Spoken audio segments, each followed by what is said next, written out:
नमस्कार भाई साहब, तो आप सब कैसे हैं। D14 और B29 में बात करने वाला हूँ। हमारे पास दो सिरप है, एक नीरी सिरप है और दूसरा अल्कासोल सिरप है। तो सबसे पहले आज हम जानेंगे इनके बारे में। ये तो अब बात करेंगे इसके यूज के बारे में। जैसे किसी को यूरिन इन्फेक्शन है तब दिया जाता है, यानी UTI, या किसी को पेशाब में जलन हो रहा है जब वो पेशाब करते हैं ड्यूरिंग मैच्यूरेशन, तो उस समय क्या होता है कि पेशाब में जलन होने लग जाती है जब आप पेशाब करते हैं तब। और किसी के बॉडी में अगर सूजन है तब दिया जाता है, या किसी को किडनी स्टोन है यानी पथरी है गुर्दे में तब दिया जाता है। इसके अलावा जैसे किसी को बॉडी में इन्फ्लामेशन है, सूजन है, तब दिया जाता है।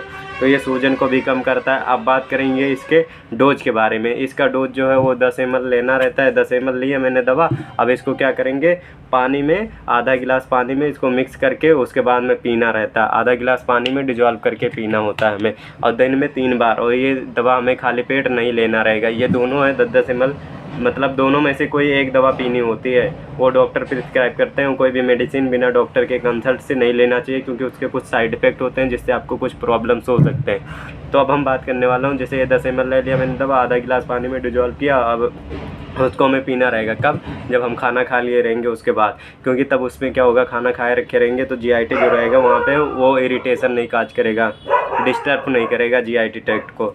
अब हम बात करने वाले हैं कि इसके साइड इफ़ेक्ट कुछ हैं।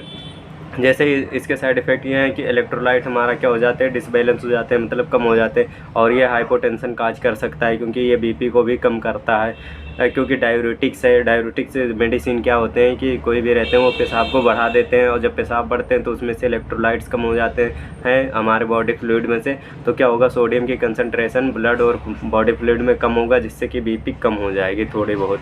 तो अगर किसी का ज़्यादा कम था पहले से तो उनके और कम होने का चांस हो जाएगा BP। अब हम बात करने वाले हैं जैसे किडनी स्टोन में ये कैसे काम करता है। जैसे मान लो किडनी हल्की हल्की मूव करती रहती है, तो उस समय जब यूरिन फिल्टर करता है, मतलब ब्लड को हमारे क्या करता है, फिल्टर करता है तब यूरिन बनता है। अब उस समय क्या होगा, अगर ज़्यादा बनेगा तो जो मूवमेंट रहेगा और जो हमारे यूरिन पास आउट होंगे किडनी से, तो उस समय क्या होगा, पथरी गलने का चांस रहता है, क्योंकि उसके फ्लो ज़्यादा हो जाते हैं यूरिन के इसके वजह से, और ये इसीलिए वो कर पाता है। अब यूरिक एसिड में क्या ऐसे काम करता है, यूरिक एसिड में क्या होते हैं ना कि क्रिस्टल बनने लग जाते हैं, जो जॉइंट में क्या होते हैं, एक्युमुलेशन होने लग जाता है। जैसे गाउट में क्या हो जाते हैं कि जॉइंट में, अर्थराइटिस में क्या होते हैं, हमारे यहाँ पे यूरिक एसिड बढ़ जाते हैं ब्लड में, तो जॉइंट में वहाँ के ज़्यादातर इकट्ठा होते हैं और हार्डनेस वो क्रिएट करते हैं, जिससे कि हमें मोड़ने में दिक्कत होगी। जब हम सुबह उठते हैं तो हमें अजीब सा लगता है, मतलब हाथ मुड़ाया नहीं जाता है।